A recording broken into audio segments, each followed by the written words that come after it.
అసలు సెకండరీ వాడు ఒక మతోన్మాది. ఈ రాజమండ్రిలో ఎందుకు జరిగింది అంటే పక్క జిల్లాలు ఏడ జరిగినా అక్కడ ఉన్న నాయకులు క్రైస్తవులు మేలుకుంటారు. ఇక్కడ మతోన్మాదం పాలకం ఉంది, ఇక్కడ మతోన్మాదం పెట్టేకపోయే వ్యవస్థ ఉంది. ఇక్కడ నుంచి ఎస్కేప్ అవ్వచ్చు చట్టంలో నుండి అనుకుంటున్నారు. అది మీ పిచ్చి భ్రమ. మేము మిమ్మల్ని ఎక్కడున్నా సరే లాక్కొని రావటం ఖాయం. ఇక్కడ మేము శాంతిగా వచ్చాము. ఇక్కడ మాకు న్యాయం జరగనప్పుడు మా రెండో కోణం కూడా ఈ దేశం చూస్తుంది. ఈ దేశం చూస్తుంది, దేశం చూస్తుంది. మీరు మా అంతదాకా పోనీయకుండా చేస్తారని కోరుతున్నా. ఏమండి, పాలక వర్గమైనా ప్రతిపక్ష వర్గమైనా ఏరండి ఏంటి? ఒక మనిషిని చంపారండి జగన్మోహన్ రెడ్డి గారు. మొన్న ఒక పూజారి మీద దాడి చేస్తే అంత ఫోన్లో మాట్లాడారు కదండి. పవన్ కళ్యాణ్ గారు మొన్న ఎవరికేదో జరిగిందని వెళ్ళారు కదండి. ఏమిటి దుర్మార్గం? మేము మనుషులం కాదా? రేపు మా ఓట్లు మీకు వద్దా చెప్పండి. సరే, ఈ రాష్ట్రంలో ఉన్న క్రైస్తవుల ఓట్లు మాకు వద్దు, పాస్టర్ల ఓట్లు మాకు వద్దు కాబట్టి మేము వాళ్ళ మీద దాడులు చేస్తాం, వాళ్ళ మీద చంపుతాం కాబట్టి మీరు మా దగ్గర న్యాయం రావద్దని చెప్పండి. ఖచ్చితంగా మేము మీరు అలా చెప్పే దమ్ముంటే మేము మనస్ఫూర్తిగా మా దేవుని కొరకు చనిపోయే దమ్ము ఉంది. ఎందుకంటే యేసు బిడ్డలమే మేము చెప్పాం కదా, బ్రతకడానికి మేము క్రీస్తులోకి రాలా, బ్రతికించడానికి వచ్చాం.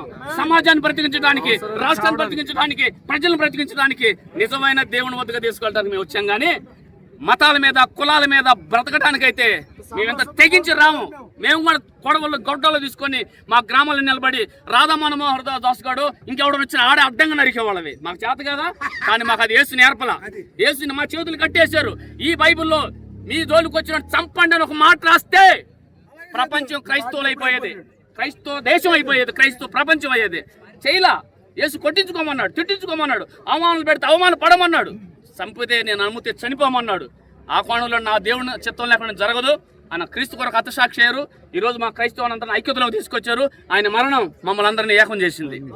ఆయన మీద జరిగిన దాడి క్రైస్తవుల మీద జరిగింది. వాళ్ళ కుటుంబ సభ్యులను కూడా బ్లాక్మెయిల్ చేస్తున్నారు. అక్కడ వాళ్ళు ఎదురు ఏమండి దయతో కుటుంబ సభ్యులకి మీ కాళ్ళకి నమస్కారం చేసి చెబుతున్నాం. ఇది నిజంగా మీరు కొడుకునో భర్తనో తండ్రినో అన్నాను కోల్పోతాం ఎంత బాధో అది మీ కుటుంబానికి యావత్తు క్రైస్తవ ప్రపంచం మీకంటే ఎక్కువ బాధపడుతుంది. క్రైస్తవ ప్రపంచం బాధపడుతుంది. ఇదిగో ఈరోజు ప్రవీణ్ గారికి జరిగింది, రేపు మాకు జరిగింది.